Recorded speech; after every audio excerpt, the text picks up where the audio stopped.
Always best to start at the beginning. We can do it backwards. My name is Wes Smith. I am an analyst for the Almanita region with the Ministry of Forest Lands, Natural Resources, and Rural Development. Always a mouthful to say. And always fun to smile at. So I got my start in government back in 2015 when I was hired with the BC Wildfire Service. I was a technician and learned a whole bunch at that point, and then have continued on supporting them as a Teams member since then, as I moved up to the north. And what I might do is I might try one thing here. No, not going to work. All right, we might do it on the fly unless I've got some notes. Sure. And without fiddling around with it, I'll just get the expert to come and do it. I do not want to be called an expert with Windows 10, man.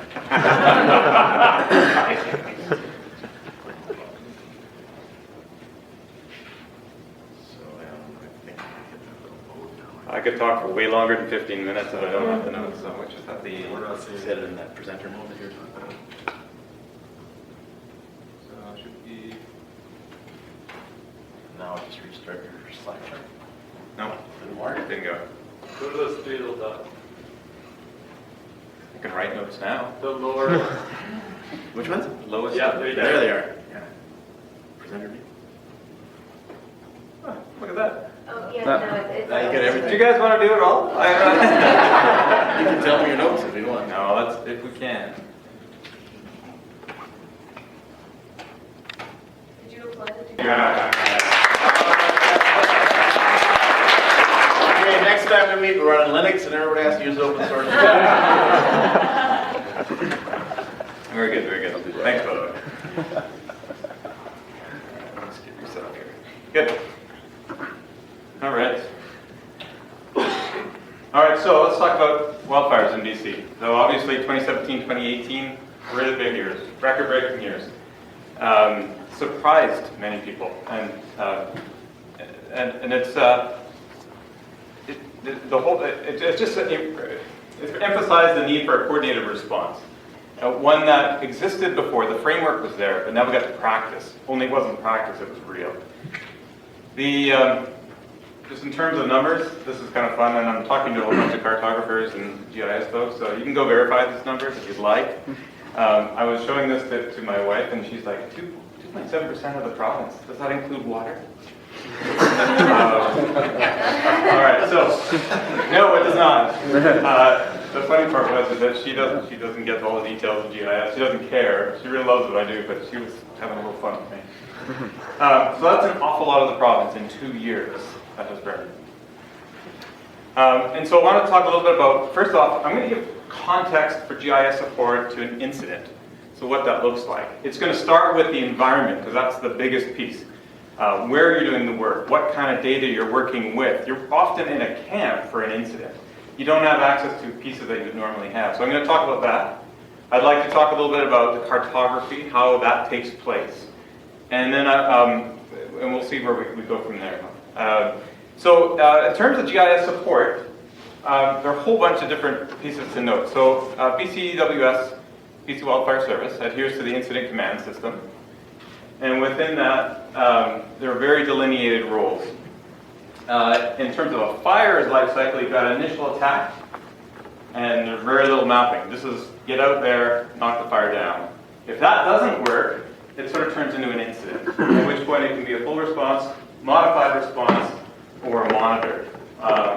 Monitored would be, say, it's a little bit remote, it's burning slowly, there's no need to act urgently. Full response, modified response are in places where there's a greater need to act quickly and effectively. It just needs a bigger response. So initially, the PWCC, Provincial Wildfire Coordination Center, provides GIS support. So that's mapping. They're going to set the base maps, they're going to send all that out. Then the camp gets set up, the incident gets set up, and then it resorts to a Teams member. Now Teams represents, it's funny, I had to actually look this up, and I've been a Teams member for multiple years, Temporary Emergency Assignment Management System. Temporary Emergency Assignment Management System. And so these are people who've trained and they're ready to go. and then they're deployed. So the definition, the official definition that you can read online is teams is a staffing system that maintains a resource pool of highly qualified employees from various ministries who have the appropriate skills and experience to manage provincial emergency situations. It applies to fires, it actually applies to floods, and could be any kind of emergency situation. So I am going to show you a little bit of data, but you need to know, I mean, I've had to make it all up. I can't actually show you any real data, even if it's been published and whatnot. It's kind of a bit of a protection around that, and having had all these conversations, I actually respect it, and I can appreciate it as well. All right, so let's talk about wildfire incident management. Let's talk about the environment. So, as you guys all know, I'm sure your offices look probably similar to mine. And, you know, you've got comfy chairs, quiet atmosphere, probably even quality office air. And then when you're thinking about fires, you throw all that out the window, and you imagine sleeping in a tent, and you imagine a dusty environment where you're sitting in a trailer. It's a totally different environment. You're being pushed in new directions, somebody else's workflows, somebody else's templates. You're using new tools, you're using new systems, and there's an awful lot of pressure, and the deadlines come pretty quickly. So when you arrive at campus, assuming you've already grabbed your bag and you've gone, you get set up, you will be provided with accommodation. All your meals are taken care of, and you'll meet up with a workstation. Oh, sorry, we're going to talk a little bit more about the incident command system. And the reason I want to talk about this is because it's really structured. And you were reporting very specifically to one person who is then taking all of these products up the chain. On occasion, you might jump the chain, but that's not recommended. It's not meant to be done. And it's meant for efficiency, and it does work. And in an emergency situation, it's actually pretty important to go this particular route in order to get the job done. So GIS falls as a technical specialist in the plans section. And there's the plan section. Let's do that again. That's good. I thought the red might blend into it. Okay, so Workspace and Tools. Workstation is supplied. It's a laptop. The old laptops were not that impressive. They've since upgraded them. They're a little bit better now. The data is an encrypted hard drive with data from the BC Geographic Warehouse. It's all been cut and stuffed into many geodatabases because there's so much data. And this is, of course, you need this because you're not going to be connected to any networks, most likely. Software. We use standalone local install of ArcGIS Online. Last year was 10.3. This year it's 10.6. And the reason for a little bit of a delay in upgrading to the most recent version is because there's so many tools that get used for data, visualization, so on and so forth. So then there are a ton of other little software packages, whether that be Google Earth, DNR Garmin, Excel. I mean, these are some things that you almost often don't think about unless you suddenly have a computer that doesn't have them. Adobe Pro is another one, and iTunes. Cables. iTunes is actually funny. I've never used it for music. Actually, I use it a ton for getting data from other people's devices. Really, really important. It makes it a lot faster. Everyone's got Apple. Yeah, that's right. Cables are pretty important, so you've got to have all of that, especially if you're going to connect them and use iTunes. So things you take for granted are network connections, known locations of data, existing data sharing agreements that suddenly don't apply because you're with a different organization, different ministry, and then personal workflows. Not only the way you work, but the machine that you're working on. You know where things are, you're going to work with this software, you're going to do this. Suddenly it's all thrown out the window. So, example of a typical day, though. So this is, I'm thinking of a medium or large incident. 8 o'clock in the morning, usually get started. You're fixing mistakes from the day before. You've got urgent requests, so you take care of those right away. And then carryover projects from the day before, if there are any. You work on those for the morning, and then after lunch, you start up with special projects, usually from the incident management team. Then you're probably going to want to spend a little time cleaning up the data structure, making sure that all the schemas have been adhered to, all the right fields are populated, so on and so forth. Around, well, 6:30, 7 o'clock, you've had supper, you're feeling pretty satisfied, and the day really starts. So crews are coming in, they're providing data. You've got to take it from their device and stuff it into the schema. You've got a data set, it's got to fit, it's got to be populated as possible, it's got to be done as quickly as possible. And you never know how many people are going to bring data in from the field. If you're smart, you keep them there until you've got their data and you know exactly what they provided and you've entered it in as much as possible. Hard to keep them there because they haven't eaten and they're hungry. So I've already eaten and I'm ready to get going on work. Clean up, edit the data as necessary around, well, yeah, I said around 9. You get your map order, and then you export the maps and review them and find out that you've made mistakes on every single one of them, rerun them. And then probably around 10 o'clock you're going to start to print maps. And then you organize them into groups. This, you know, div A wants this many maps, div B wants this many maps, so on and so forth.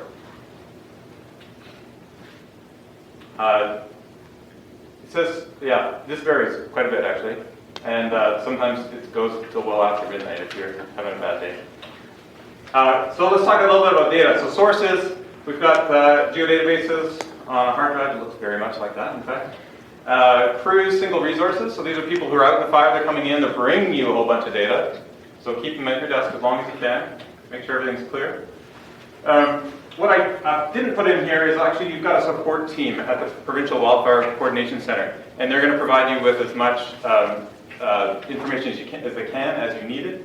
They'll also, if there is scan data coming in for hotspots and that sort of thing, they'll send it to you by email, shape files, whatever they can. Collection types. Paper forms are rare, but they exist, and you got to try to digitize somebody's map. Electronic is far more common, where people are bringing in GPS, iPads, whatever device they have, and they'll usually collect tracks on that device with the map that you made from the day before. So you download it and work it all in.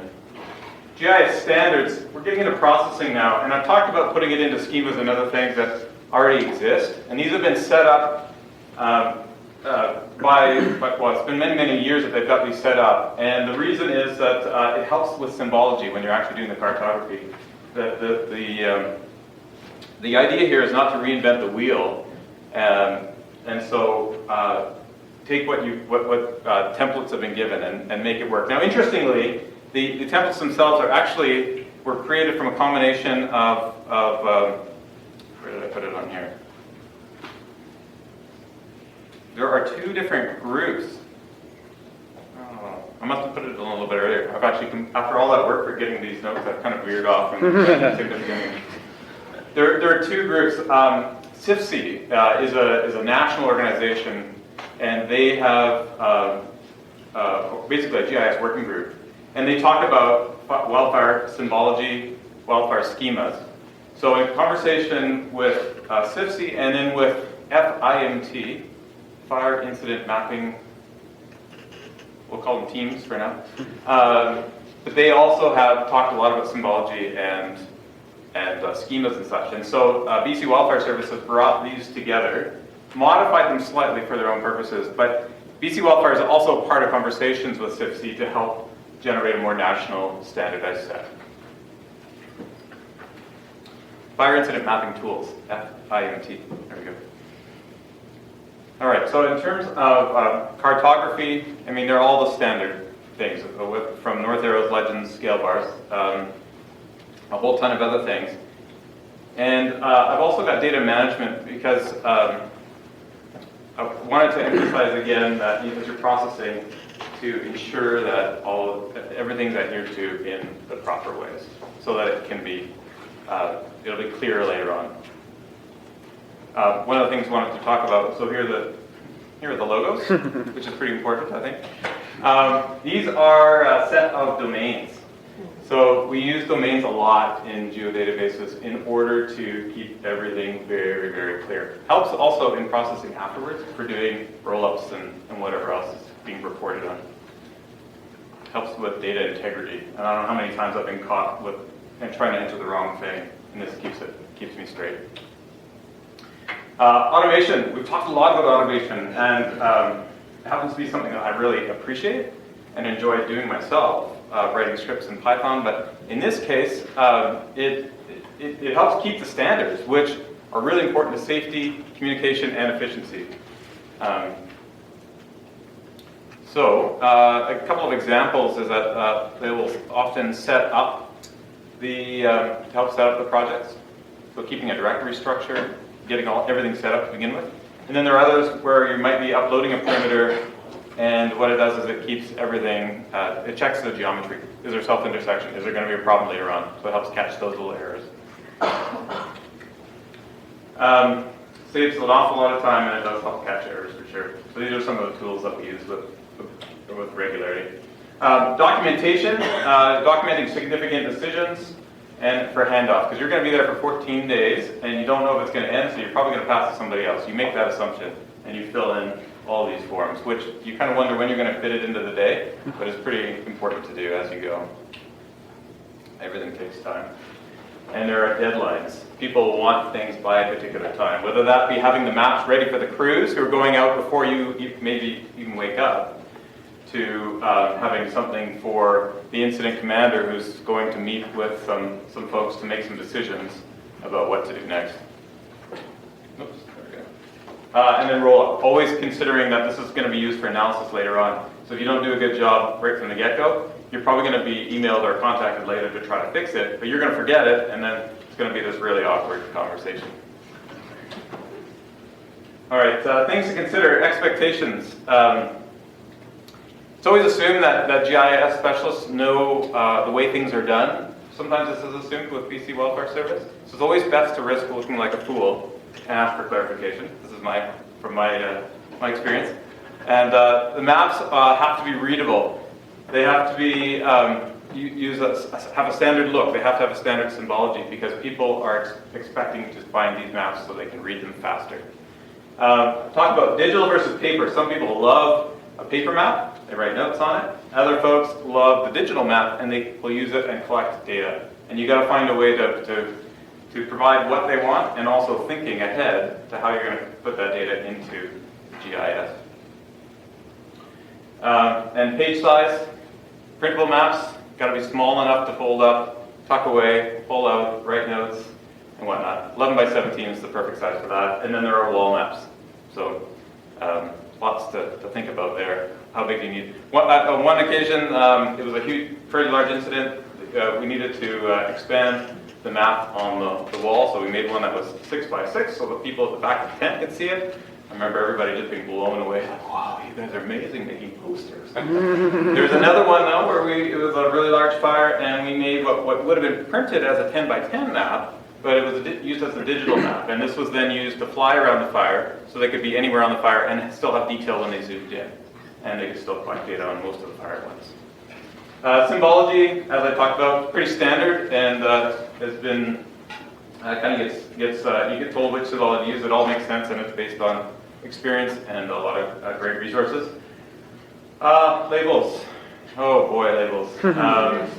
They can sure clutter up a map, but you got to have them on there, so you got to give that lots of thought. And legends, and even just saying the word made me shudder. The funny, I threw together a map, and I used the standard out-of-the-box layers for our ops maps, and there were 214 group layers and 625 layers to consider. So if you try stuffing all that in a map, you're going to find yourself in a lot of trouble. So you always look for shortcuts on dealing with the legends. So, not real data, is that clear? All right, we can move on from this. So, a couple of things to note. We've obviously got the legend, and I've actually left a ton off. And sometimes we've actually sent these maps out like this. But we often keep tables, dynamic tables, which you can't read on here, but they describe the points. And unfortunately, you can kind of see some faded there. Maybe you guys can see it better than I can because I'm right up close. But this will look exactly like a typical ops map. So it's pretty straightforward. It's got contours, it has the fire boundary, has divisions marked out on it, and has things like the guard that's been put in, that's been provided, and a whole bunch of other. There are heli spots on there, but you can't see them terribly well.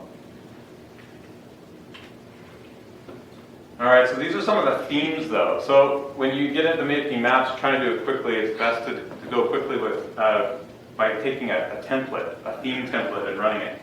This is probably, I don't know, 80% of the map. There are others that we do, but this gives you a picture of it's a matter of just grabbing something and then putting it together and doing it fairly quickly. In cartography, dynamic anything. Anything that you can do to save time, whether that be tables, the coordinates down there, text, and legends, using whatever tools you've got to shorten those sort of things. Just some of the, not real data again, making that clear. Here's an example of the dynamic table that we put together. All right, I've got a few moments left, so we'll fly through here.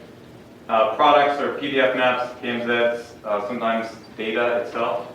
Distribution, do you send out paper or electronic? And how do you share it? Do you share it with a QR code, or do you share it some other way with AirDrop? And considerations, always sensitivity, data sharing agreements, and legal elements. That's an awful lot to consider. Well, and here, this is actually a recent one from this year. In 2017, that's me with some folks from Ontario and Alberta and someone from BC.